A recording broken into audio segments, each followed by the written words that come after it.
the air in the intensive care unit doesn't move. It's recycled, filtered, and chilled to exactly 20 degrees Celsius. It smells like industrial bleach and dying hope. You check the clock. 3:14 a.m.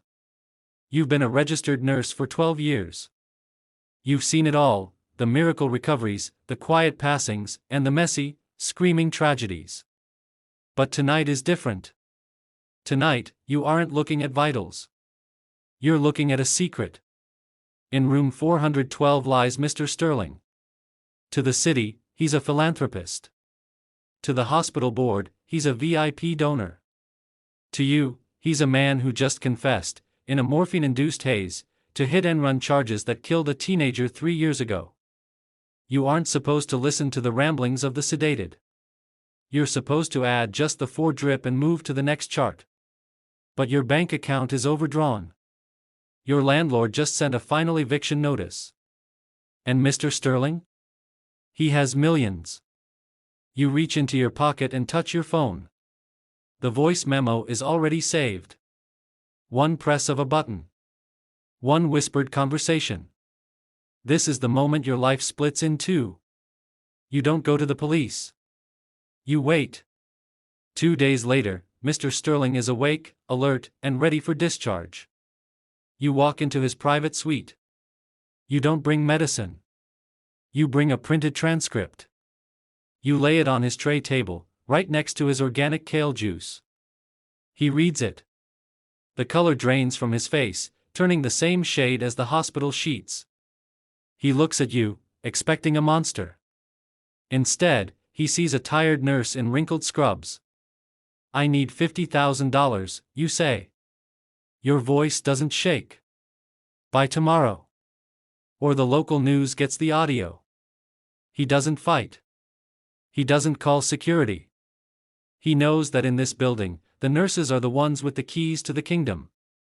24 hours later, a courier drops a plain manila envelope at the nurse's station. It's labeled patient records. Inside is more money than you've earned in a year. You pay your rent. You buy a new car. You tell your coworkers you inherited money from a distant aunt.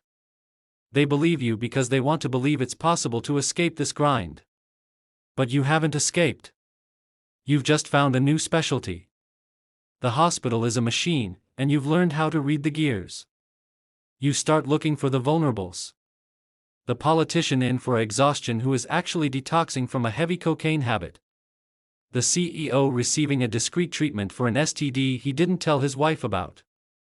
The surgeon whose hands have started to shake, a secret he hides with beta blockers he steals from the pharmacy. You develop a rank system for your patients. Level 1, the one-offs. Small secrets. $5,000 to $10,000. Quick and easy. Level 2, the career enders. Professionals with everything to lose. $25,000 plus. Level 3, the untouchables. The elite. The ones who can pay forever. You become a shadow in the ward. You trade shifts to ensure you're always on the VIP wing. You install a tiny, pinhole camera in your badge. You aren't just a nurse anymore, you're an information broker in a white coat. The money piles up. You hide it in a floorboard under your bed. Then, you move it to a safe deposit box. Finally, you start a shell company for medical consulting. You're getting good at this. Too good. The internal syndicate you think you're alone until you meet Marcus. Marcus is a head resident. He's brilliant, arrogant, and observant. One night, while you're cleaning the room of a high-ranking judge, Marcus walks in. He doesn't look at the patient. He looks at you. "You're late on the billing," he says calmly. And the judge's blood work results. The ones showing the high levels of unprescribed sedatives. Those went missing from the digital server this morning. Your heart stops. You reach for an excuse, but Marcus raises a hand. "Don't. I'm the one who deleted them." He leans against the doorframe. "You're smart, but you're greedy. You're hitting the small fish. I have access to the insurance records, the long-term histories, the stuff you can't see on a chart. We work together, or I report you to the board by sunrise. You realize then that the hospital isn't just a place of healing. It's a criminal ecosystem. There are layers to this you didn't even imagine. Doctors, administrators, even the janitors, everyone has a price. You just joined the syndicate. With Marcus, the numbers change. You aren't asking for thousands anymore. You're asking for hundreds of thousands. The operations become complex. You target a senator's daughter who comes in for an emergency appendectomy that is actually a secret abortion, a scandal that would ruin her father's re-election in a conservative state. You coordinate the care. You ensure no other nurses enter the room. You scrub the digital trail. In return, the senator's campaign donors funnel money into your shell company. You stop wearing cheap scrubs. You buy high-end silk ones that look the same but feel like heaven. You wear a $10,000 watch hidden under your latex gloves. You feel like a god. You decide who stays healthy, who stays quiet, and who stays broke. But greed has a way of blinding you to the symptoms of a failing heart. It's a Tuesday. A John Doe is brought into the ER. Multiple gunshot wounds. He's stabilized and moved to your unit under a pseudonym, S. Russo. Marcus gives you the signal. This man isn't just a criminal, he's a lieutenant for the city's largest syndicate. His phone was recovered in his pocket, unlocked. On it are photos of city officials, payoff logs, and GPS coordinates for disposal sites. This is the big one. The retirement fund. You wait for the man to wake up. You prepare your speech. You have the leverage. You have the evidence. You walk into the room at 2 a.m., the same time you started this journey months ago. But when you sit down, Russo doesn't look scared. He looks amused. The nurse with the sticky fingers, he wheezes. His voice sounds like grinding gravel. I have your phone, Mr. Russo, you say, keeping your voice flat. I know about the warehouse on 5th, I know about the councilman. I want $1 million to make it go away. Russo laughs, and then coughs up blood. You think you're the first person to try and rob me? You think this hospital is neutral ground? He points to the ceiling. To the smoke detector. There's a camera in there. Not the hospital's camera. Mine. My people have been watching this room since I got here. They've seen you go through my bag. They've seen you talk to that little doctor friend of yours. They even know where you hide your money, Nurse Consulting LLC. The room feels like it's shrinking. The sterile air becomes heavy, suffocating. The door clicks shut. You turn around. It's not Marcus. It's the head of hospital security. A man you thought was your friend. Beside him are two men in dark suits who definitely don't work for the medical board. The syndicate doesn't like competition, the security chief says.